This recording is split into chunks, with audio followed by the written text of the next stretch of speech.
여러분 안녕하십니까? 백만개미 한세구입니다. 9월 20일 화요일 시장 정리하겠습니다. 어젯밤에 그 뉴욕 시장이 3거래일 만에 반등이 나왔습니다. 그래서 우리 시장도 그거에 이제 힘입어서 오늘 우리 시장은 5거래일 만에 좀 숨통이 터졌다. 이렇게 볼 수 있습니다. 코스피 시장이 미국 시장 좀 기대를 갖고 출발부터 0.76%나 상승하는 비교적 높게 출발을 했지만 우리 시장의 현재 그 수급이 굉장히 지극히 제한적이잖아요. 그렇기 때문에 이제 이게 추가적인 상승보다는 이 상승세를 오늘 어떻게 유지해 가느냐 이게 이제 그 관건이었습니다. 그래서 기관은 뭐 장 초반부터 5거래일 만에 강한 매수를 나타냈어요. 그러니까 오늘 이제 지수가 조금 이제 돌아선 거랑 마찬가지로 기관도 5거래일 만에 매수를 나타낸 겁니다. 그래서 이제 결국은 기관이 비교적 강한 매수를 나타내면서 이제 시장을 지수 상승을 이끌었고 하락시에 주로 매수를 많이 담당해 왔던 이제 그동안의 개인들은 이렇게 지수가 오르니까 단기적으로 이익 시현나는 물량을 이제 파는 그 팔자에 나섰습니다. 그래서 외국인도 뭐 시작부터 일단 그 매도 우위의 상황으로 바뀐 후에 뭐 매도폭을 크게 늘리진 않았지만 꾸준하게 매도 우위를 하루 종일 유지하는 이제 그런 모습을 보였습니다. 그래서 오늘 코스피 시장에서 외국인은 787억을 순 매도했고요.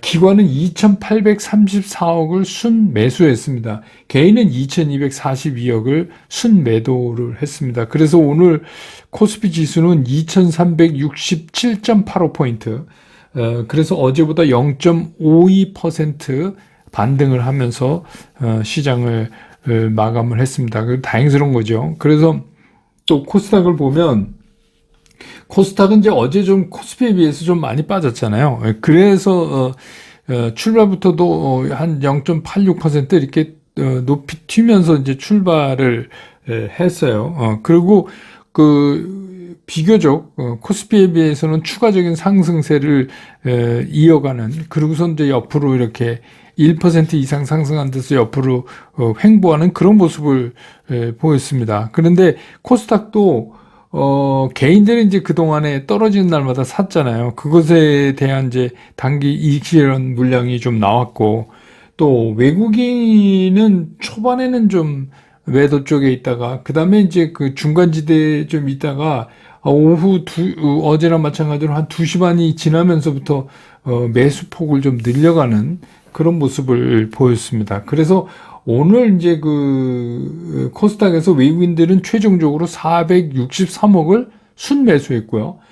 기관은 919억을 순매수했고, 개인은 1344억을 순매도를 했습니다. 그래서 오늘 이제 코스닥 지수는 760.35포인트, 그러니까 어제보다 1.12% 상승을 했습니다. 그러니까 뭐 양시장 다 어제 이제 하락에 대한, 또 그동안 5일 이렇게 계속 빠진 거, 그러니까 4일 계속 빠진 거에 대한 반등 정도로 이해하면 될 것 같습니다. 환율은 오늘 서울 외환시장에서 원달러 환율은 1,389원 50전에 끝났어요. 그래서 90원은 넘지를 않고 아슬아슬하게 걸리면서 4원 10전이 후퇴하면서 끝났습니다. 그리고 이제 시가총액 상위에서 보면 오늘 이제 전체적으로 코스피에서 외국인들이 많지는 않지만 이제 매도 쪽에 스탠스를 서서 있었는데, 오늘 외국인들이 삼성전자는 1,913억을 팔았어요. 1,913억을 팔았고, LG에너지솔루션은 오늘도 외국인들은 158억을 순매수했습니다. SK하이닉스는 1,500억 넘게 팔았고요. 그래서 오늘 이제 외국인들이 산 종목은 LG에너지솔루션 158억, 그 다음에 삼성 SDI를 824억이나 샀습니다. 824억. 이거 이제 둘 다 2차전지 관련이죠. 2차전지 이제 쉘메이커죠. 그 다음에 이제 기아를 74억 순매수를 했습니다. 현대차는 이제 최근에 많이 샀으니까 한 35억 팔았네요. 그리고 셀트리온을 67억 샀습니다. 그 다음에 이제 오늘은 기관이 많이 샀으니까 대부분의 시가총액 상위에 기관이 많이 들어와서 샀는데, 기관이 시가총액 랭킹에서 유일하게 판 종목이 LG 에너지 솔루션을 113억을 팔았습니다. 그런데 연기금은 20억을 샀습니다. 그러니까 오늘 이제 시가총액 랭킹 그 1위에서 한 11위, 12위 셀트리온까지를 보면 오늘 기관이 2,834억을 순매수했음에도 불구하고 매도 우위에 쓴 종목은 유일하게 LG 에너지 솔루션 113억입니다. 그 나머지는 다 샀습니다. 그래서 외국인도 사고 기관도 산 게 뭐냐면 삼성 SDI 외국인 824억, 기관은 498억 이렇게 샀고, 그 다음에 이제 기아가 외국인 74억, 기관은 한 4억 5천 정도 이렇게 사고, 셀트리온도 외국인 67억, 기관이 45억 이렇게 사는, 그렇게 세 종목이 외국인 기관이 이제 동시에 산 종목이고, 그 다음에 이제 섹터별로 보면 역시 이제 그 어제에 이어서 우크라이나 재건 관련된 것들, 그 우크라이나의 질렌스키 대통령이 우크라이나군이 일상 재건의 속도를 낼 거다, 뭐 이제 이런 얘기도 나왔고, 어제 이제 그 들으셨지만 푸틴이 우크라이나 사태 빨리 끝내고 싶다. 근데 이제 우크라이나가 협상에 나오지 않는다. 민도 총리한테 그런 얘기 했다 그래요. 그래서 이제 이런 거. 그래서 러시아 우크라이나 그 종전에 대한 기대감, 이런 것 때문에 우크라이나 제공 관련주들이 오늘 좀 부각이 됐고, 그 다음에 어제 이제 그 정부가 모빌리티 혁신 로드맵이라는 걸 발표를 했잖아요. 그게 뭐냐면, 그 연말까지 레벨 3 자율주행차 상용화를 하겠다. 연말까지. 예, 얼마 안 남았는데 레벨 3. 그 다음에 사실 레벨 3는 우리가 자율주행이라고 얘기하기도 조금 그렇죠. 반자율주행이라고 얘기하는 게 맞을 겁니다. 그래서 이제 2025년까지 레벨 4에 따르는 이제 뭐 버스나 뭐 이런 쪽, 그리고 2027년에는 그 승용차에 대해서 레벨 4를 출시하겠다. 이제 이런 이제 로드맵을 발표를 했어요. 그래서 오늘 이제 스마트카, 뭐 자율주행, 특히 이제 그 로봇 관련 뭐 이런 것들이, 그래서 제가 그 한세구의 실전 투자 스쿨에서 각전주로 여러분한테 그 말씀드린 로보티스는 오늘 하루에 18.24%나 오르는 이거 갖고 계신 분들은 기분 좋으시겠네요. 예. 오늘같이 오르면 좀 일부 팔아주셔도 되는데, 예, 어찌됐건, 이제 그렇게, 예, 오늘 좀 그 스마트카 관련 자율주행 로봇들이 움직였고, 그 다음에 이제 항공사, 이게, 어제와 똑같은 뉴스지만 오늘은 이제 반등이니까 그런 뉴스거리 있는 것들이 다 이제, 반등을 보이는 거죠. 바이든 대통령이 코로나19 팬데믹은 끝났다, 종식됐다, 이렇게 이제 발언을 함으로 해서 그거와 또 어제 이제 미국 시장에서도 항공주가 좀 강했잖아요. 이제 그런 영향. 그 다음에 이제 최근에 이제 일본의 무이자 그 자유여행 재개에 관한 거, 그리고 또 중국 노선의 증가 영향 뭐 등등 해서 이제 그 항공사가 좀 움직였고, 그 다음에 이제 중소형 철강주가 그러지 않아도 중소형 철강주 몇 번 움직였잖아요. 지난번 이제 태풍 피해 때문에 포스코에서 그게 이제 특히 아변 쪽이 이제 많이 그 침수 피해가 있어서 몇 개월 안에 회복될까, 뭐 근데 이제 포스코는 3개월 안에 목표를 정하고 한다, 뭐 이런 얘기 나왔는데, 오늘은 이제 거기에서 현대제철 파업 관련 이런 것 때문에 그러면 이제 설상가상으로 이 철강 대란이 나는 거 아니냐라고 주로 이제 중소형 철강주 위주로 오늘 좀 움직이고, 그 다음에 이제 자동차 부품도 조금 움직였어요. 근데 자동차 부품 중에서 아이오닉 6에 관련되는 부품, 특히 이제 다른 자동차 부품도 많지만 특히 이제 아이오닉 6에 관련된 뭐 그런 거. 그 다음에 이제 뭐 개별적으로 화천기계는 여러분 아시듯이 뭐 경영권 분쟁 그것 때문에 거의 뭐 이틀째 상한가인가요? 뭐 그렇고, LG이노텍 같은 거는 그 아이폰 14 그 판매가 호조되고 또 확대 생산한다, 뭐 이런 얘기에 나와서 또 움직이고, 그렇게 된 게 이제 개별 종목으로는 눈에 띄는 거고, 현대글로비스도 많이 올랐던데, 현대글로비스. 요거는 뭐, 제가 들어오기 전에 막, 그 영국 쪽 외신에서 들어오는데, 뭐 큰 자동차 운송 계약을 맺었다고 그래요. 예, 그런 것 때문에 오늘 좀 오른 것 같습니다. 그래서 오늘 시장의 특징이라고 하면 우리 시장도 5거래일 만에 일단 반등을 했다. 이게 이제 오늘 시장의 특징이라고 볼 수 있습니다.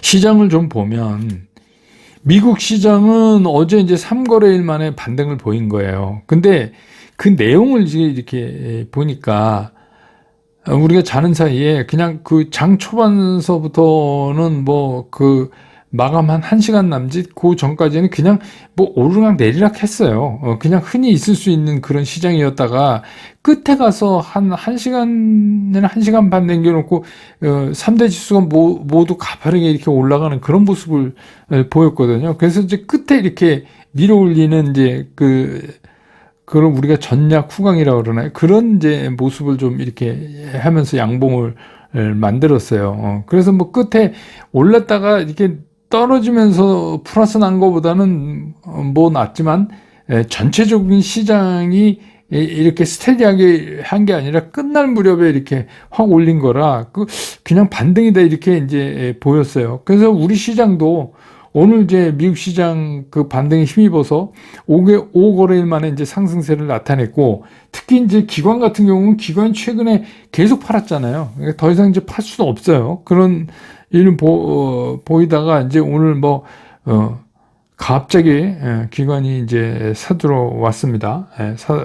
들어왔어요. 그래서 그렇지만 외국인들은 그런 대로 그냥 매도 우위를 계속해서 오늘도 보였고, 결국 이제 기관 때문에 오늘 좀 오른 건데, 미국 시장도 앞에서 말씀드린 것처럼 막판에 지수를 올려붙였지만 사실 미국 시장 안의 내용 보면 우리가 이제 늘 신경 쓰는 채권 금리 있잖아요. 그래서 이제 10년 만기 국채 금리가 장중에 3.518까지 갔었어요. 이게 이제 11년 만에 최고거든요.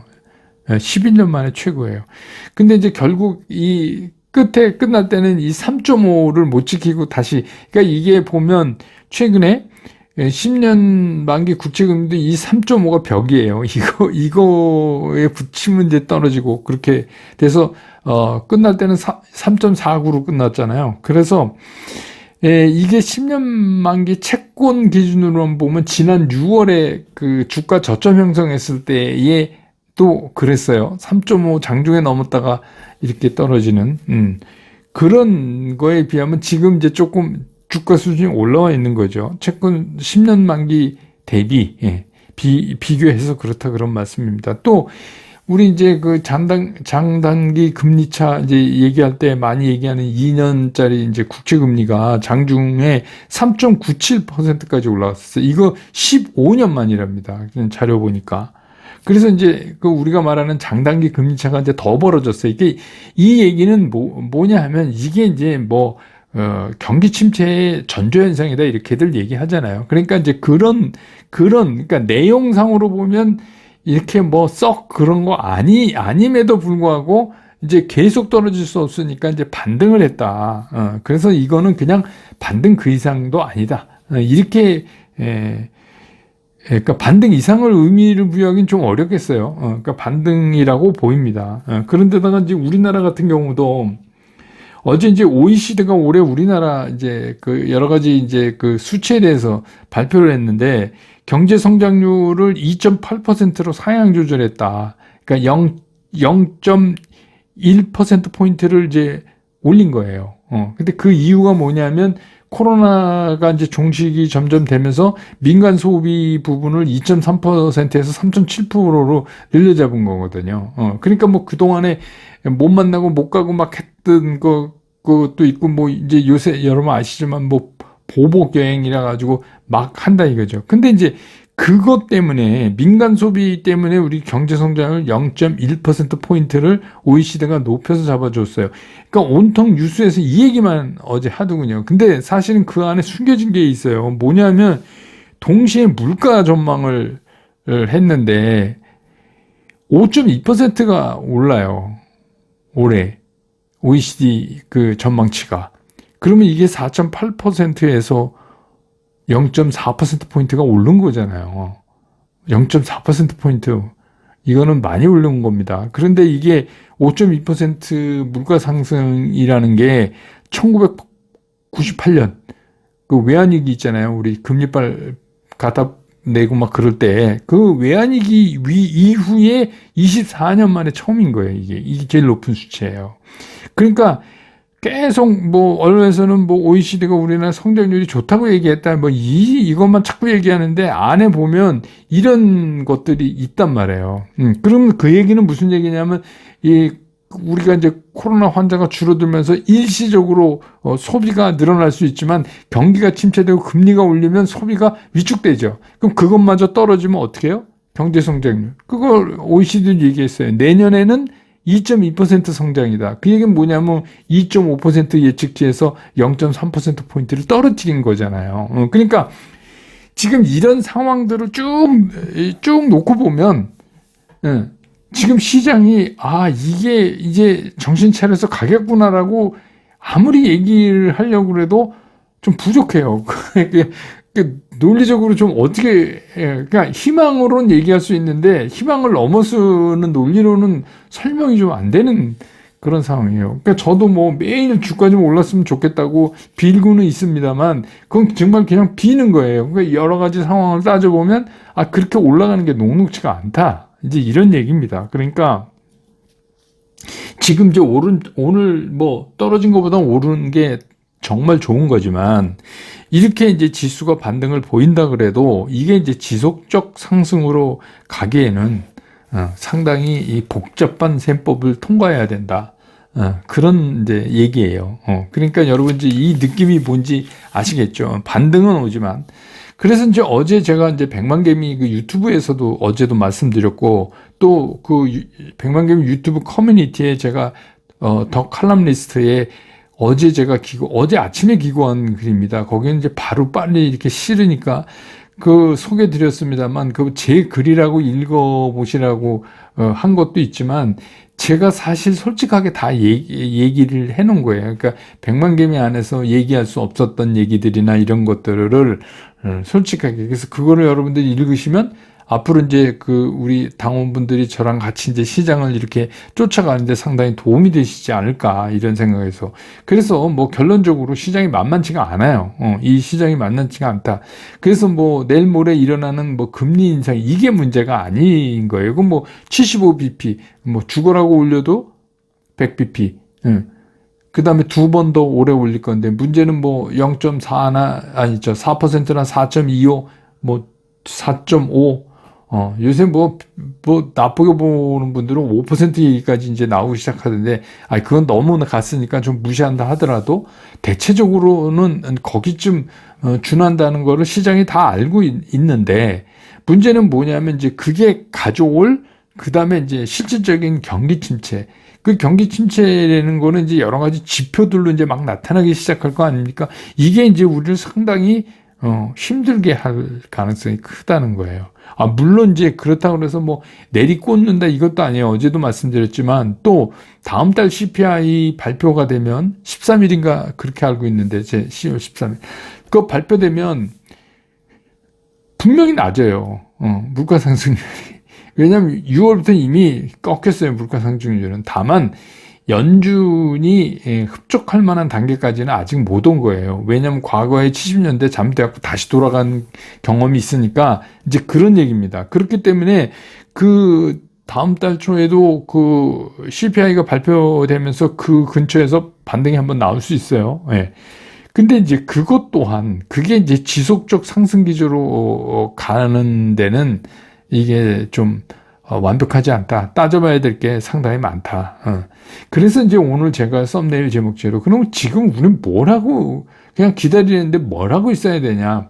근데 기다리는 김에 이걸 해야 돼요. 내 계좌, 내 포트폴리오가 정말 이게 잘 돼 있는 건가. 이 꺼진 불도 다시 봐야죠. 그래서 그런 식으로 한번 다시 살펴볼 필요가 있어요. 첫 번째는 뭘 살피냐면 내 계좌의 주식과 현금 보유 비중이 적절한가? 그러니까 뭐 사람에 따라서 공격적인 수도 있고 뭐 하지만 그걸 한번 따져보세요. 적절한 건가 아닌 건가? 그래서 제가 이제 보통 20-30% 말씀을 드리지만 첫 번째는 그게 정리돼야 돼요. 근데 이제 우리가 뭐 딴 돈을 갖고 뭐 주식 투자를 하면서 거기에 뭐 딴 거를 사고 뭐 이러는 거는 개인 투자가 좀 어려워요. 그래서 개인 투자가 굉장히 방어적으로 할 수 있는 거는 현금 보유 비중. 그 다음에 이제 할 수 있는 거는 많지 않은 범위 내에서 뭐 거꾸로 가는 뭐 인버스나 이제 뭐 다른 그런 형태의 ETF를 조금 섞는 거, 이게 이제 뭐 리스크 해지 차원에서 그거 이외에는 할 게 없으니까 첫 번째 현금과 주식 비중을 체크해 봐야 된다. 이런 거고. 두 번째는 그러면 내가 가지고 있는 계좌에서 버릴 종목하고 갖고 갈 종목, 그러니까 이게 뭐냐면 제일 문제가 이게 버릴 건지 갖고 갈 건지 이것도 결정을 못하고 그냥 갖고 있는 거예요. 근데 그러시지 마시고 이게 버릴 건지 갖고 갈 건지 이거를 이제 이 틈에, 왜냐하면 이제 계속 막 변동성을 줄 거니까 이걸 정리를 한번 해보시라 이런 말씀이에요. 그래서 버리는 건 뭘 버려야 되냐, 어떤 것들을 버려야 되냐 이런 거예요. 이익이 뒤따르잖아요. 이익 수반이 되지 않는 그냥 단순 이슈만 가지고 오른 것들, 그런 것들 있잖아요. 그래서 얘는 봐도 얘는 실적이 뒷받침되지 않는다. 그러면 그냥 이렇게 탁 튀어나와서 반응이 오면 그냥 파시는 게 나 이익 지원하는 게 난 거 아닌가. 그 다음에 이제 실적은 현실성이 없어요. 그러니까 실적이 실제로 나온 게 아니라 뭐 이렇게 되면 이렇게 될 수 있다 뭐 이런 거 있잖아요. 그런 거는 기대치지 그거는 실적치가 아니에요. 그러면서 그걸 가지고 이미 상당히 오른 종목 이런 것들은 정리할 필요가 있고, 그 다음에 이제 갖고 갈 종목이 뭐냐면 뭐 첫 번째도 두 번째도 실적이에요. 실적이 뒷받침된다. 얘는 실적이 뒷받침되고 지속적인 수익성 호조를 우리가 기대할 수 있다. 그러니까 실적도 있고 앞으로도 얘네 쪽은 계속 돈을 좀 더 벌 수 있을 것 같다. 계속해서 벌어나갈 수 있을 것 같다. 이런 걸로. 그러니까 이런 종목의 대표적인 게 외국인들이 많이 사는 거예요. 그렇게 이제 정리를 하시는데, 이게 이제 뭐 우리가 뭐 그럼 내일 당장 이게 아니라 제가 말씀드렸지만 이제 계속 이게 다음 달로 넘어가면서도 흔들리면서 이렇게 변동성을 줄 때마다 그런 재구성을 계속 그 큰 틀을 놓고 계속해서 재구성해 나가시고, 그게 끝나면 그러면 이제 그때부터 본격적인 기다림으로 가는 거죠. 어제 말씀드린 것처럼 겨울아 와라. 근데 니 뒤엔 봄이 온다. 이렇게 생각하고 이제 기다리시는 거예요. 그러면 이제 또 의외로 뭐 러시아 우크라이나 종전이 빨리 된다든지 다른 호재가 나왔을 때 굉장히 쉽게 이제 그 다음에 시장에 적응할 수 있지 않을까 이런 생각이 듭니다. 오늘 시장 정리 이렇게 하고 내일도 장 끝난 다음에 저는 다시 여러분 곁으로 돌아오겠습니다. 여러분 고맙습니다. 투자스쿨에서 여러분들한테 전달해 드릴 메시지는 최종적으로 간결하다, 쉽다, 치우침이 없다. 이거를 제가 여러분들한테 강조를 드리는 거예요. 저는 앞으로 이제 여러분들과 함께 이렇게 하려고 합니다. 여러분과 함께 성공 투자로 갈 수 있으면 좋겠습니다.